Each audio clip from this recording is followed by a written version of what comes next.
বিয়ে বাড়িতে গিয়ে আমার বড় আব্বু ছিল অনেকটা ফোনে ব্যস্ত ছিল। সো হ্যালো এভরিওয়ান, আসসালামু আলাইকুম। আপনারা সবাই কেমন আমি আছেন? মনে করি বিয়ে বাড়িতে যাব আর ঘুরবো না, এটা হতেই পারে। সো আমি ঘুরতেও ভালোবাসি, দেন খেতেও ভালোবাসি। তোমরা আবার এটা মনে করিও না তুমি একটা পেটোসো, আমি কত খাই তোমাদের সাথে একদিন শেয়ার করব। গিয়েছিলাম প্রায় 7টার সময় গিয়ে আমার এই ভাইটা এত ফোনে তার গার্লফ্রেন্ডের সাথে কথা বলছিল, কি আর বলবো। তাকে আমি বলছিলাম যে তুই যার সাথে কথা এটা পুরোই মনে করবে ছেলেটা পুরোই পাগল। মানে এইদিকে গরুধর ভাই আমার কি করছে, দেন তার বন্ধু চা খাচ্ছে, কারণ আমি বলছিল চাটা নিয়ে আসতে, তো আমি চাটা দিয়ে আবার সত্যি কথা বলতে আমার মিরর মানেই ইমোশন। মিরর দেখলেই যত রকমের ঢং চালু হয়ে যায়। ঘোরাঘুরির পরে আমার অনেক ক্ষুধা লেগে গিয়েছিল। ফাইনালি আমরা চলে 5 মিনিট যাবত বসে থাকার পরে অবশ্যই প্লেটটা দিয়েছে, তারপরে যখন খানা দিয়ে যায় না। সো আমি বলছিলাম তো আমার অনেক ক্ষুধা লাগছে। একটা দা ভাইকে বললাম, তো সে সঙ্গে সঙ্গে আমাকে পকোড়া নিয়ে এসে দিয়ে দিয়েছে। আর আমি কি করছি, পকোড়াটাকে সস দিয়ে খেয়ে নিবো আর কি, তোমাদের সাথেও শেয়ার করছি। দেখো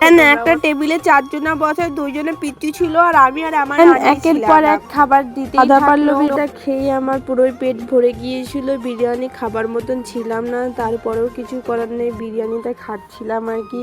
ফাইনালি অবশেষে ওনাকে বিরিয়ানি দিয়ে দিয়েছে আর আমিও খেয়ে নিয়েছি। আর আমার পাশে আমার খেতে তোমাদের সাথে আমার এক্সপিরিয়েন্স শেয়ার করব। মনে করি আমি অনেকটা খেতে পারবো, কিন্তু আমি যখন নিয়ে ফেলি তারপরে না দেখে আর খেতে মন যায় না। মনে হয় চোখে আমার লোভ এতটাই যে আমি মনে করি যে অনেকটা খাবো, কিন্তু তারপরেও খেতে পারি না। অনেকক্ষণ যাবত পর খাবার পরে দেখতে পেলাম ফাইনালি মিষ্টিটাও দিয়ে দিয়েছে। আবার দেখে সত্যি আমার নাজেহাল অবস্থা হয়ে গিয়েছিল।